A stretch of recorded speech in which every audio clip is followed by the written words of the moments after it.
Afternoon, students. We'll continue with our lecture. So we had completed yesterday till the topic, that is how to insert a hyperlink when we want to load it on the website. Today we'll be going through inserting a bookmark. So what is bookmark? A bookmark identifies a location or a selection of text that you name and identify for future reference. Means if you bookmark something, in the future when you open that bookmark, you just double click and that website or web page or a document gets open. So bookmarking is also possible in Google Chrome. Bookmarking is possible in documenting, everywhere. So bookmark is wherever you have stopped or whichever link you want to refer in the future, you can bookmark it. So how to add a bookmark in Microsoft Word? So to add a bookmark, you have this link group. In that link group, beside hyperlink, as yesterday specified, you have an option called as bookmark. When you want to, if you click on that bookmark, a bookmark dialog box gets open. So change a bookmark means if you have an existing bookmark, you can change the bookmark. If display bookmark brackets, so if you have certain bookmark brackets with the default names, you can display those. Go to specific bookmark means suppose you want to open any bookmark currently, you can go to specific bookmark and just double click. If you want to remove a bookmark, you can remove it.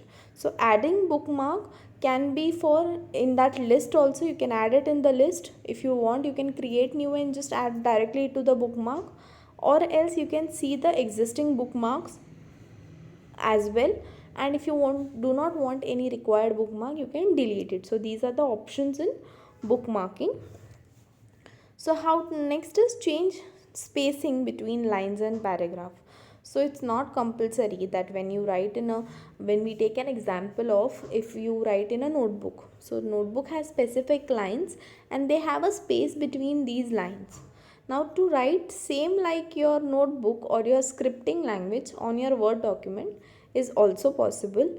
You can have a way beyond spacing between your two lines, two paragraphs, or you can say two words as well. So how to take that spaces, we'll go one by one.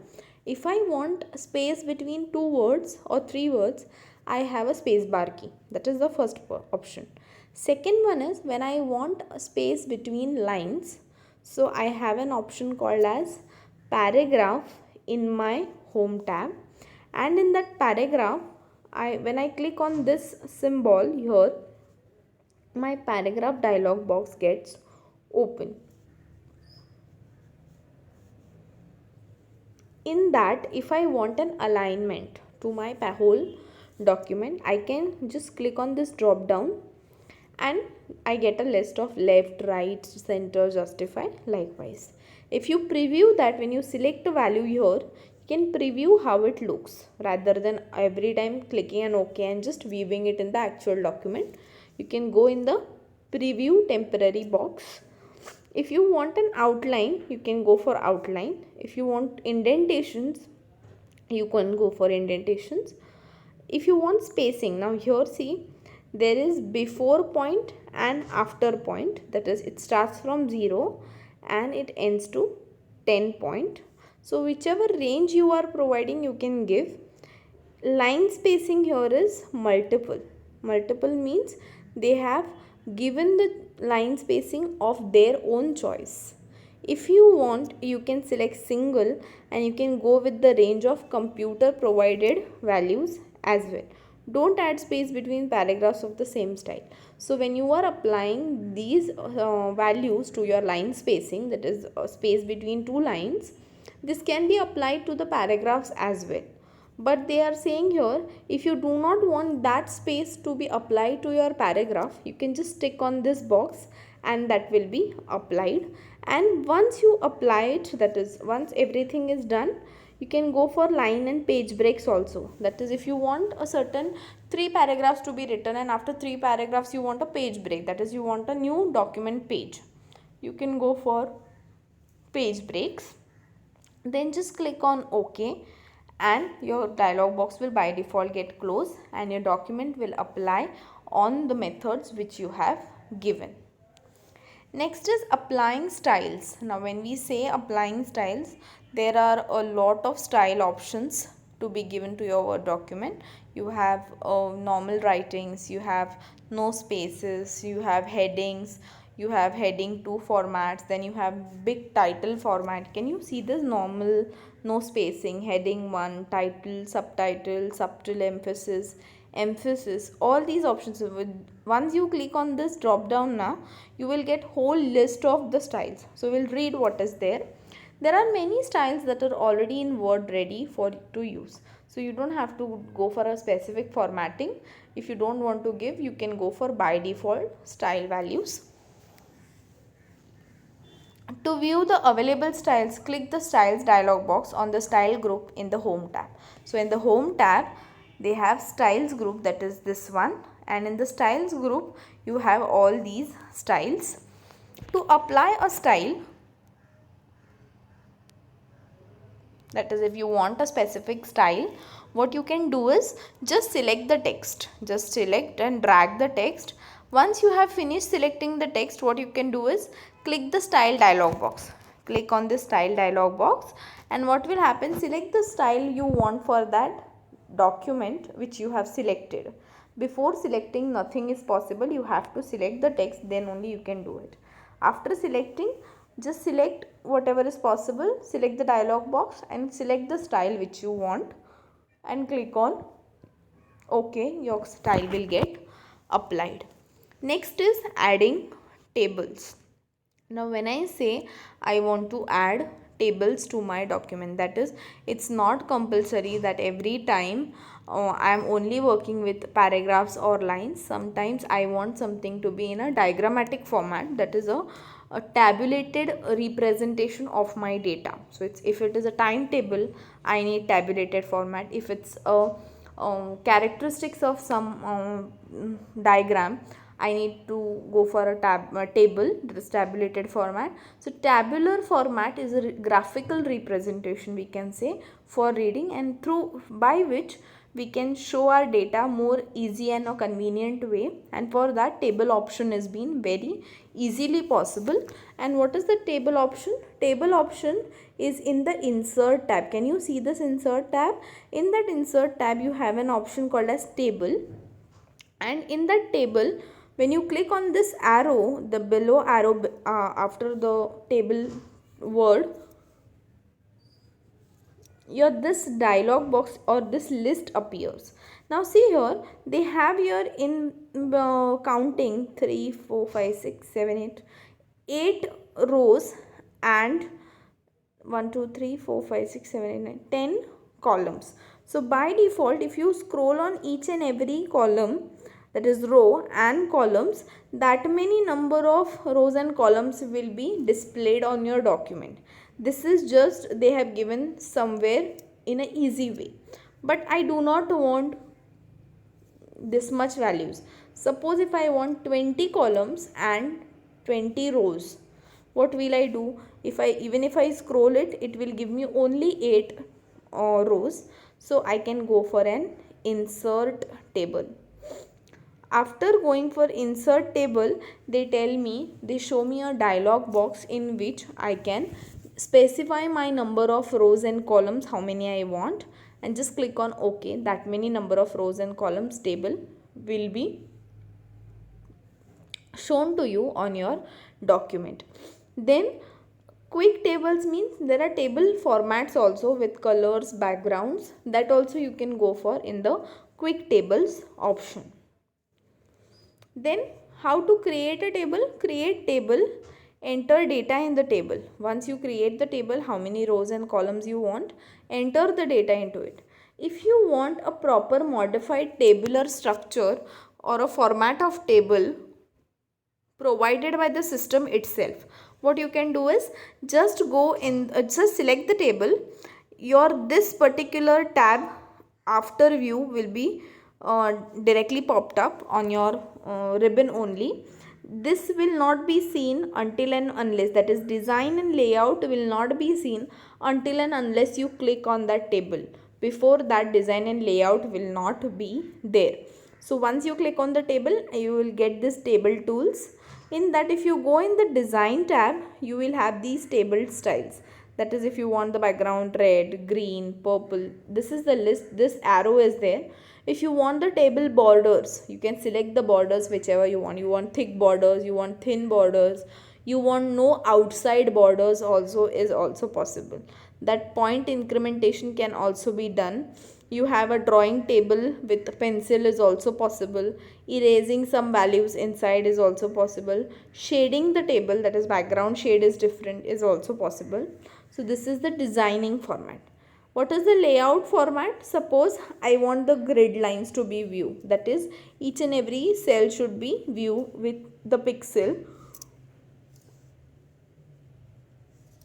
is also possible. Then deleting the table, select and just click on this delete, table will be deleted. Inserting rows above the column, inserting rows in between. Suppose I have created 7 rows 7 columns, but sometimes I feel that no, 7, after writing everything I want that this between these two rows I want one more entry.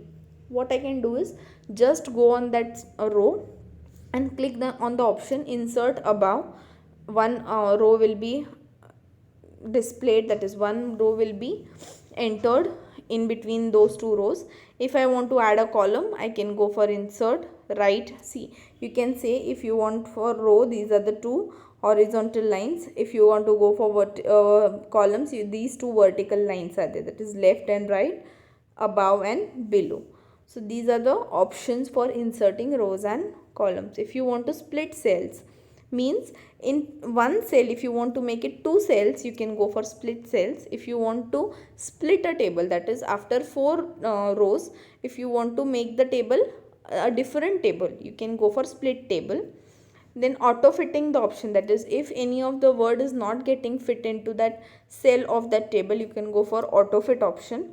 Height and width of the cells in the table you can select. Distribute rows and columns, if you want in 2 different sections, that is dividing a page into 4 sections, you can go for distribution. How you want the text, that is you want at the exact upright option, that is left alignment, but at the top, left alignment center, left alignment down, center alignment up, center alignment center, center alignment down. So all these options are there for alignment of text into that cell, that is one single cell of the table. Text direction, how you want. Cell margins, if you want margin for your document. Sorting the data from A to Z is also possible. So these are all the options which are there in the layout of your ribbon for the table itself. Then the next is symbols. So see here, graphics. Next is graphics, that is suppose if you want to add some special characters, you want to insert symbols, you want to add pictures, you want to add illustrations, you want to add watermarks. So what are the possibilities? So we'll go one by one. The first one is special characters, and for going on to that, this is the insert tab which has those special characters. First and the very first is symbols and special characters. So special characters are punctuation, spacing, or typical typographical characters that are not generally available on the standard keyboard. So some pictures are not, or some symbols are not actually present on the keyboard. How you can select it is to insert illustrations, that is clip art. Just go into the insert tab and click on clip art. When you click on insert tab on the ribbon clip art button, the dialog box will open on the screen and you can search for the clip art you want. Clip art is a GIF image or JPG image, and choose the illustration you wish to include. So this is the dialog box which will get open at the right hand side column or at the right hand side of the screen.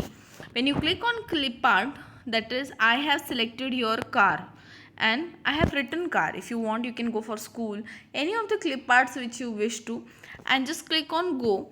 It will show you the car images. So these, from which I can select and click, just drag it down here and I will get that clip art to be inserted in my document. So this is the use of clip arts. Next is to insert a picture, that is a normal picture. If I want, how can I insert a picture? I can just go on my insert tab on the ribbon, that is this one. When I go on the insert tab, I have an option called as picture. I select that picture, and when I select that picture, I get these default options. That is, if my picture is that my image is in downloads, I can select downloads. If my image is on desktop, I can select desktop. If my image is in some drive of my whole document, I can just scroll down and get those ed drive, just select it and select the picture I want and click on insert. When I click on insert, that picture will get inserted on my screen of the document. Next is smart art, the third one. Smart art is a collection of graphics you can utilize to organize formation within your document. It includes timelines, processes, or workflow. So, to show a proper graphical graph format, or to show timelines, flow chart, process flows, we can go for smart art. To insert a smart art, what can we do? See, these are the smart art options. Smart art, that is a graphic and a mixture of pictures both. So you can go on your option called as insert tab.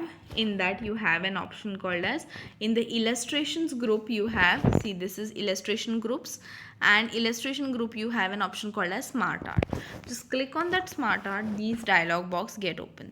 When you want a cycle, that is for recycling diagram. If you want a hierarchy level, you can go for hierarchy. If you want to go for relationship, that is, this is related to this in your science modules. If you want to go for matrix, that is mathematics displaying, pyramid for showing your geography diagrams, all such things are possible through this smart art graphic. And with all these things, you can just select whichever you wish to and then just click on OK. That smart art will get inserted in your document.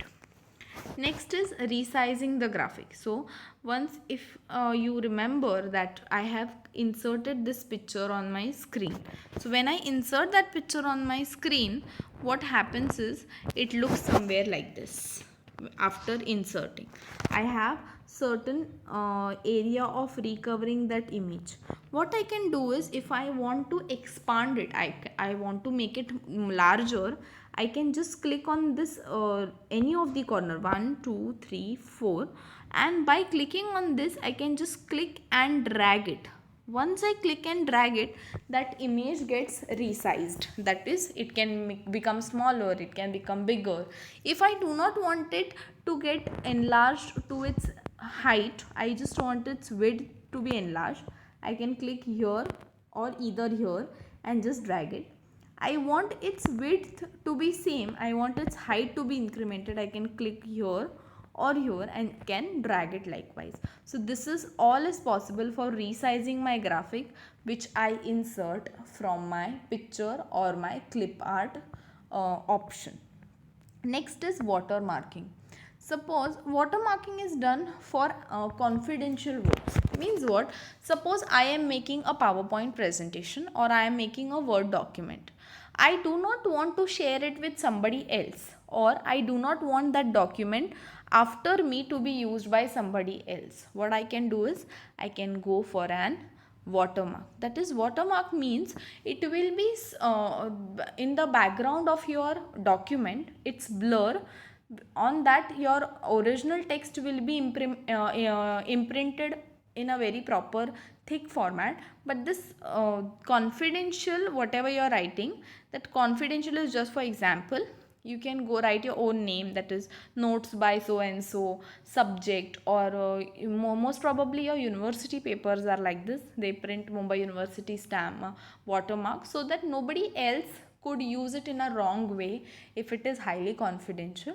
So that is just a thing of your watermark. You can go for custom watermark. If you do not want a watermark, you can remove the watermark.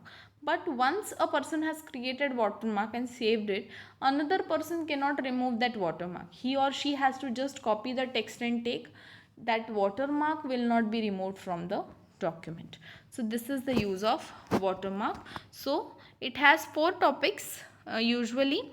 By inserting For graphics, you have symbols or special characters through pictures and clip arts, then illustrations through smart art, and watermarks is generally normal watermarks which you can create for a confidential reason. So till here we have completed. We will continue our next topic in the next lecture. Thank you.